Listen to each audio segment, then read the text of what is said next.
أعوذ بالله من الشيطان الرجيم. We seek the protection of God from Shaitan, who has been expelled from God's kingdom of special mercy. Shaitan the arrogant, Shaitan the defiant, and therefore disqualified. Bismillahir Rahmanir Rahim. We seek help and guidance from God because we believe He is Allah, the All-Perfect One, because we believe He is Rahman, His mercy is universal, and we believe He is Rahim, His mercy is endless. والصلاة والسلام على سيدنا ونبينا محمد وآله الطاهرين. And we send our salutations and greetings on the Holy Prophet and on his holy progeny, who are the best guides for mankind till the end of time. Elders, brothers and sisters, Assalamu alaikum wa rahmatullah. There was a suggestion by students from the madrasa that they would like to have a short commentary on the Dua of Kumail. Ideally, it would have been appropriate to have this discussion on the Wednesday preceding the Thursday, but unfortunately the students have a madrasa class on that day. So instead of having a private class, we thought it would be more beneficial to have a general public presentation.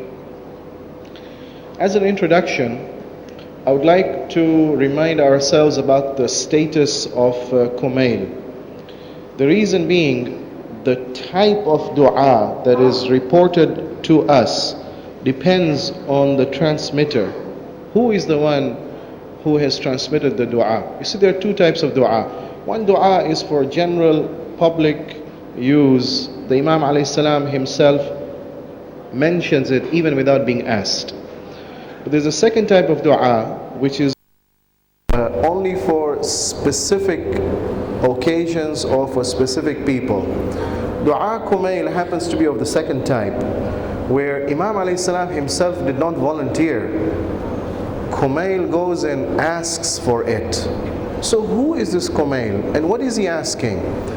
Is it something like you go to a doctor and you just ask for basic advice? I want medication, I have this particular problem. He just gives you the medication and you go away. Or he says, no, I want to be an apprentice, I want to be with you and you teach me some of the basics of medicine. Or no, I want you to train me for full 5 years, I want to get some of the expertise that you have.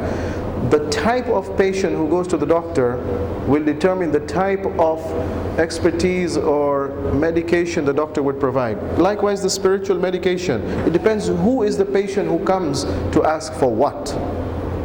So before we can appreciate the significance of this dua, let's look at a little background of this man. Who is this Kumail? Son of Ziyad from the tribe of Nakha'. So he's known as Kumail bin Ziyad Nakha'i from the tribes of Yemen. He was not a Sahaba, he was born after the demise of the Holy Prophet. So he's known as a Tabi'een. He belongs to the second generation who didn't see the Prophet but who saw those who did see the Prophet.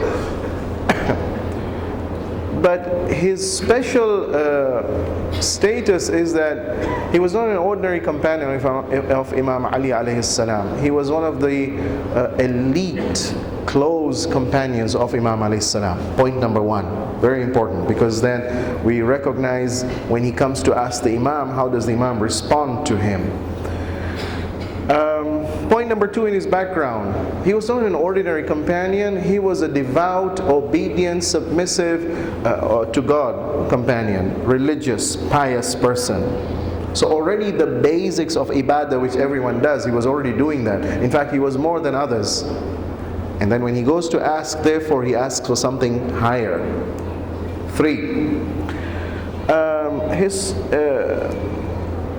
militarily, he was a brave man. There were situations where they saw certain corruption in the ummah. They went and protested against this corruption to the Khalifa. The Khalifa then exiles this group of the elite companions of Imam Ali alayhi salam, including Malik bin Ashtar al-Nakha'i and Zayd bin Sawhan and Sa'sa' bin Sawhan. The same Sa'sa' was so close to Imam Ali. On the deathbed he comes and visits him.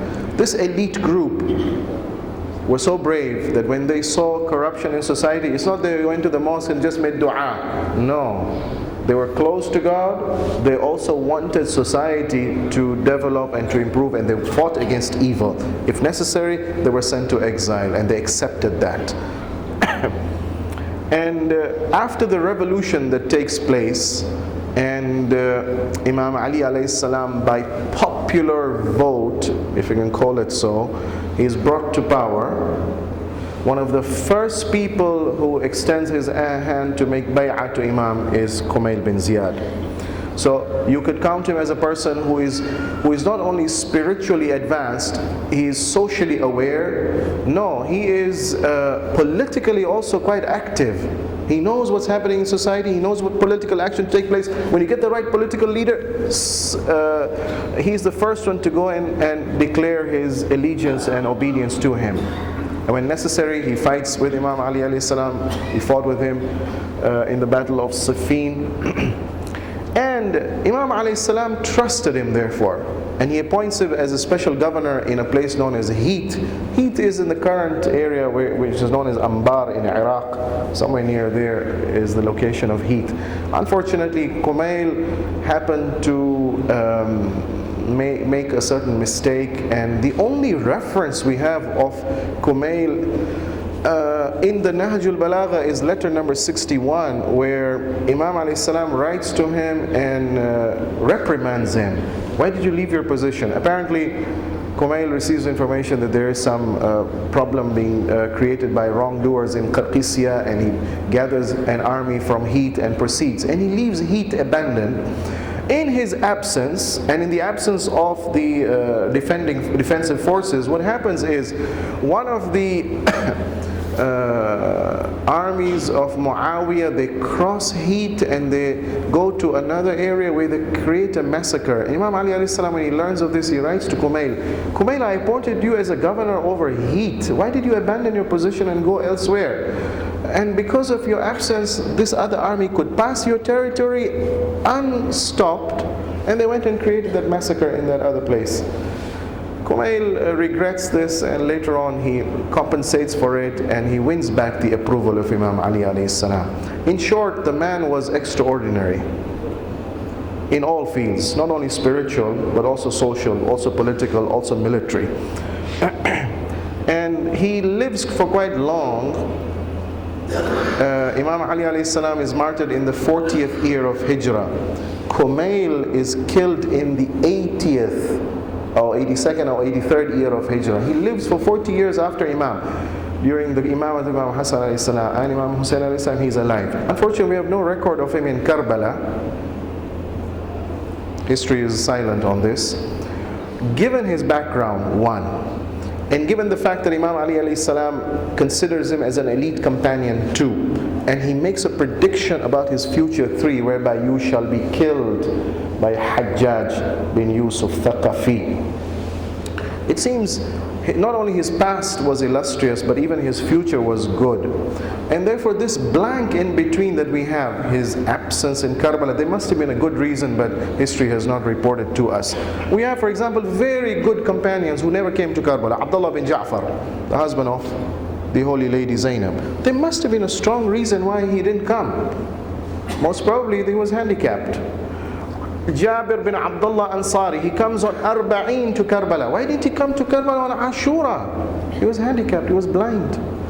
So if we have companions whose past record is clear, illustrious, and then we find suddenly in strategic points they're absent, and history is silent, there must be a reason for that. Either history reports to us, or we must figure out some acceptable excuse for their absence. Next slide, please.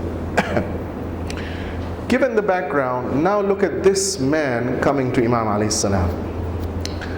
Sheikh Tusi reports this dua, and Sayyid Ibn Tawus also reports this dua. Kumail comes to Imam alayhi salam and at night time. The dua is to be recited at night time. You notice towards the end, I ask you, في هذه الليلة وفي هذه الساعة كل جرم أجرمت. I want all my sins to be forgiven on this night. So it's a dua to be recited at night time. Kumail comes at night time to Imam Ali alayhi salam. What brings you here? He says, no, I want you to teach me the dua of Khidr. Khidr is not an ordinary prophet, an extraordinary prophet again. Given specific tasks, not ordinary tasks. Tasks to be performed more to be concerned with the unseen world. So he wants a powerful dua. He's not an ordinary man. He's already spiritually advanced. He wants something higher. So Imam alayhi salam says, he dictates to Kumail this dua. He says, if you recite this dua once every week or once every month or once every year, or no, once in a lifetime, Allahu Akbar, this dua is so powerful. Recited once in a lifetime, Imam alayhi salam tells him, you shall be protected from your enemies, and you shall be provided with extra sustenance, and you shall be pardoned from your sins. It's an amazing dua, not an ordinary dua. Kumail, you're not an ordinary person, you're a close companion. Late at night, I would not have entertained. This is my private moment. Everybody has a haqq. My family has a haqq on me, and I have to spend time with my Lord. Perhaps you should come tomorrow. He doesn't send him away. You're a close companion. Come sit and write. Imam recites the whole dua. Kumail writes it down from the beginning. Allahumma inni as'aluka bi rahmatika allati wasi'at kulla shay, till the end. And that's the record that we have received. So, conclusion. The point I want us to realize in the beginning is the dua is not an ordinary dua, because the person who asks for it is not an ordinary person. 2, the content of the dua also indicates that it is supposed to be recited on a special night, Sha'ban, mid of Sha'ban, which is the next best night after Laylatul Qadr. It's not an ordinary dua, therefore. 3, but after Laylatul Qadr and the mid of Sha'ban, there are other nights which do have a high level of blessings, and one of them is the Shab-e Jumu'ah, the eve of Friday, and therefore also recommended to be recited on this night. 3. 4. Consider the fact that Kumail, according to another tradition, Kumail says, I heard Imam alayhi salam recites this dua in sajda. Sajda is not an ordinary position that we have in our ibadat. One of the closest positions you can achieve to God is in the state of sajda. أقرب ما يكون العبد إلى الله فهو ساجد. The nearest you can experience closeness to God is in the state of sajda. Basically, you have bodily, physically adopted a posture whereby you have cut off everything away from the rest of the world, and you're concentrating, it's you, and in the lowest position possible for this earth to allow you to express your lowliness. And therefore, the experience of the highness of His Majesty, and therefore the closeness that you experience. And furthermore, number 2, sajda is the closest. And you want to get closer than closest? You cry. And the dua has statements where Imam alayhi salam says, I will cry if you send me to the fire of hell. And I'll declare to all of them that in my whole life I spent it in believing in you, in tawheed, and in love of you. I may have made some mistakes. Are you going to punish me for those mistakes? I'm going to cry out aloud. These words are spoken not just superficially. Imam must have been crying himself in sajda when he spoke these words. For these 4 or 5 reasons, we should mentally tune ourselves before we begin this dua that is not an ordinary dua. Next slide, please. I would like to quickly present in this first session a brief outline of what are the major themes that are covered in this dua, and then we'll go into the details in the next session. Again, this breakdown of the dua into 6 main paragraphs is my approach. You can study the dua and perhaps you can divide it into other paragraphs. But for me, I find this quite a logical flow in the dua. Observe how the Imam starts. Allahumma inni as'aluka bi rahmatika allati wasi'at kulla shay. He mentions about 6 names of God. But those 6 names of God can be summarized in 3 main major names. Oh Lord, you know my problem because you know everything. 1. Oh Lord, you have power over me to solve my problem. 3. Lord, you are merciful and loving enough to want to solve my problem. Ya Nuru, Ya Quddus, therefore I've come to you. Observe. You are basically the king, the powerful one. I ask بقوتك التي قهرت بها على كل شيء بعزتك بجبروتك بسلطانك بعظمتك. All reflecting power, the kingdom. He's the king. He's got power over everything. Where else do I go? 2, not only is the king, he knows my problem. He's not negligent. He is not heedless of my problem. وَبِعِلْمِكَ الَّذِي أَحَاطَ بِكُلِّ شَيْءٍ وَبِنُورِ وَجْهِكَ الَّذِي أَضَاءَ لَهُ كُلُّ شَيْءٍ وَبِأَسْمَائِكَ الَّذِي مَلَأَتْ أَرْكَانَ كُلِّ شَيْءٍ. Your perfect essence encompasses everything. What is knowledge? Knowledge is something is totally under the comprehension of some other entity. Because of your all-encompassing nature, you know everything. So A, you're the king, you're all-powerful. B, you know my problem. C, I appeal to your mercy. Allahumma inni as'aluka bi rahmatika allati, what rahmah, wasi'at kulla shay, the most comprehensive, universal, all-encompassing mercy and love and grace that we find everywhere. I seek to get close to you by these 3 fundamental names, O Lord. Alright, so I want to get close to you. And do what? Oh Lord, before I get close to you, I've got problems. اللهم اغفر لي الذنوب التي تهتك العصام وتنزل النقم وتغير النعم وتنزل البلاء وتحبس الدعاء. I have got problems which the way you've created the universe, it's such that I deserve to be punished. I deserve to be put into trials and tribulations. I deserve my du'as to be blocked and rejected. I've got problems. I can't get close to you. But before I get close to you, I want you to forgive me all these sins. 5 different types of sins. Inshallah, we'll discuss them.